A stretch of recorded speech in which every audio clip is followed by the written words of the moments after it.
Hi, ich bin Bennett und das hier sind alle meine Equipment-Upgrades, die ich in 2025 schon getätigt habe. Nummer 1 ist ein Cardo. Das hat mir Cardo tatsächlich freundlicherweise zur Verfügung gestellt.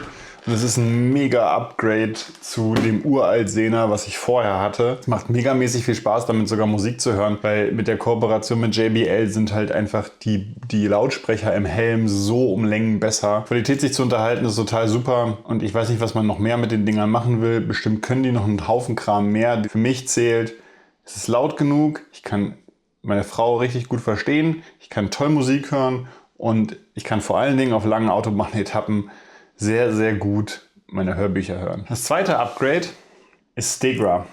Die App kann prinzipiell schon alles, was man sich von der App vorstellt. Ich habe da schon mal ein größeres Review zu gemacht. Sie ist total klasse mit Ausnahmen. 100%ig ersetzen wird sie Kalimoto noch nicht. Aber sie ist halt einfach für Offroad-Touren mega, mega geil, weil sie einfach Offroad-Strecken findet, ohne dass man sich jetzt groß damit auseinandersetzen muss. Ich finde es total klasse. Für mich ein mega Upgrade. Ich habe mir außerdem noch ein Upgrade für meine Seitenkoffer besorgt. Ich hatte ja vorher diese richtig fetten Hepco und Becker Dinger, die es nur in einer Größe gab. Das macht das ganze System sehr asymmetrisch. Das hat mir einfach nicht gefallen. Außerdem war ich immer breiter hinten als der Lenker vorne und das ist einfach brutal unangenehm, wenn man an Autos vorbeifährt oder durch irgendwelche kleinen engen Gassen. Und deswegen habe ich mir jetzt verboten günstig Rhino-Walk Taschen in XL bestellt für 60 €. Und Soft Luggage hat ja grundsätzlich zwei Probleme. Das erste ist, man kann die Dinger nicht abschließen. Und das zweite ist, gerade die billigen Soft Luggage Systeme haben nur eine Tasche. Also es ist nur diese eine Tasche, die dann auch immer quasi am Motorrad hängt. Also man muss immer die Taschen vom Motorrad abbauen, wenn man sie mit irgendwohin ins Zelt oder aufs Hotelzimmer nehmen will. Das erste Problem, habe ich mir Schlösser gebaut. Einfach ein Stahlkabel aus dem Baumarkt, kostet nicht die Welt. Hier ein D-Ring, zweiten D-Ring und dann einfach so ein einfaches Zahlenschloss. Das hier ist einer der Hauptverschnürgurte, die die Taschen am Motorrad halten. Da reicht einer, weil den kann ich jetzt zwar lose machen, den kann ich jetzt nicht lose machen. Also ich kann die Taschen nicht einfach mal mit 3 Handgriffen vom Motorrad entfernen. Ich müsste halt irgendwie dieses Zeug hier abmachen. Und damit man nicht an die Taschen rankommt, habe ich das gleiche System angewendet, sondern habe mir hier aus diesem Stahlband so eine Doppelschlaufe gemacht. Und die kann man hier quasi an den 2 Griffen durchziehen und damit kann man diese Tasche jetzt quasi nicht mehr aufrollen. Also ich kann die jetzt hier aufklipsen und so weiter, aber ich komme hier quasi, kann hier die Tasche nicht mehr, fast gar nicht mehr öffnen, ohne dass ich dieses etwas stabilere System hier abmachen muss. Klar, wenn ich mit ganz viel Gewalt da jetzt rangehe, kann ich da schon noch Zeug raussuchen, wenn es klein genug ist. Aber wer da meine Müsli-Riegel rausklauen will, naja gut, meine Güte, der nimmt halt die Müsli-Riegel mit, aber dafür ist das große Zeug, was da drin ist und das wertvolle Kram schon relativ sicher verstaut.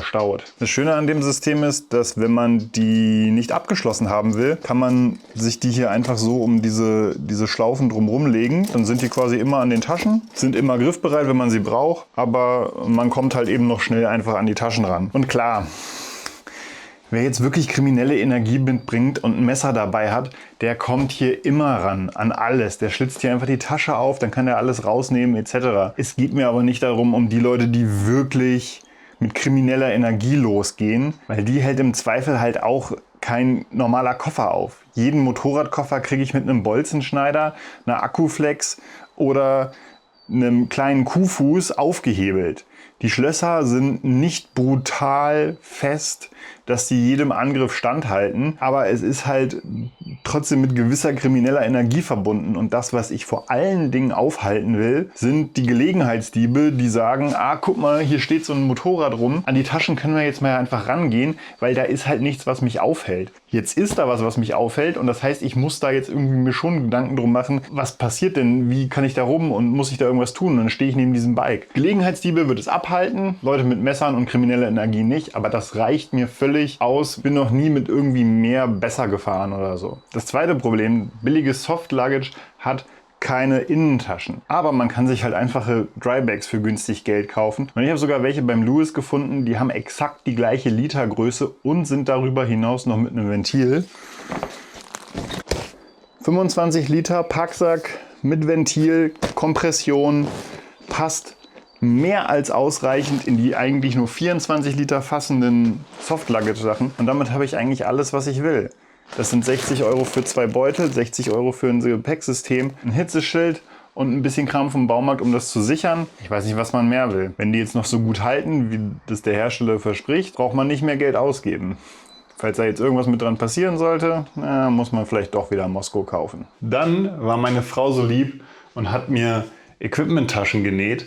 Die sind aus so einem festen Filzstoff. Und das Schöne ist, wenn man sich die selber näht, dann hat man den Vorteil, dass die genauso groß sind, wie man sie braucht, anstatt sich das Zeug halt irgendwo bei Amazon zu bestellen. Und dann hat man entweder viel zu große oder viel zu kleine Taschen. Das ist ein super mega Upgrade und die habe ich halt wirklich in absolut allen Größen für alles, was ich an Equipment habe. Das sorgt dafür, dass ich kein Chaos mehr habe und dass das Zeug auch noch sicher verstaut ist. Das größte Upgrade filmtechnisch ist auf jeden Fall diese Drohne. DJI Mini, und mit der war ich ja dieses Jahr sogar schon unterwegs. Ein paar Aufnahmen davon werdet ihr auf jeden Fall demnächst zu sehen kriegen. Dazu passend die Fernbedienung. Ohne die ist es auf dem Motorrad super, super unkomfortabel, mit der Drohne irgendwas zu machen, wenn man ständig noch mit dem Handy fummeln muss, das ja auch noch Navigationsgerät ist. Große Fernbedienung mit der Platte von Adventures heißen die. Die Platte kann man sich hier dran machen. Dann kriegt man hier hinten eine schöne gerade Klebefläche für irgendeinen Universalmount. Ich habe jetzt SP Connect. Dazu so einen Antivibrationsdämpfer auf dem Lenker und das Ding ist, solange es nicht regnet, bombensicher am Motorrad und man hat es immer griffbereit, wenn man mal mit der Drohne was filmen will. Und als letztes, ich habe nochmal in Kameras investiert. Ich filme tatsächlich gerade mit den beiden Action Cams. Das sind Ace Pro 2. Braucht man die? Also jetzt genau diese Ace. Nicht unbedingt. Das Wichtige ist, wenn man mit mehr als einer Kamera filmen will, muss man unbedingt darauf achten, dass die Timecode haben. Ansonsten macht man sich unnötig viel Arbeit im Videoschnitt. Das haben die beiden jetzt. Würde ich mir nochmal Equipment kaufen, würde ich mir wahrscheinlich günstigere von DJI kaufen. GoPros sind mir mittlerweile zu unzuverlässig. Die Insta360 Ace Pro 2 sind allerdings auch, klar, sie sind sehr teuer, aber sie sind halt auch einfach wahnsinnig gut, was das Bild angeht. Wahnsinnig gut, was die grundsätzliche Verlässlichkeit davon angeht. Und ich hatte jetzt halt einfach die Akkus dafür, ich hatte die Aufnahmen dafür, ich hatte das ganze Rundum-Equipment. Deswegen habe ich jetzt einfach nochmal 2 Ace Pro 2 gekauft. Die haben jetzt Timecode und damit sollte meine Arbeit deutlich erleichtert werden. Wenn euch sowas gefällt, solche Equipment-Upgrades, lasst es mich gerne wissen. Ansonsten sehen wir uns im nächsten Video. Ciao.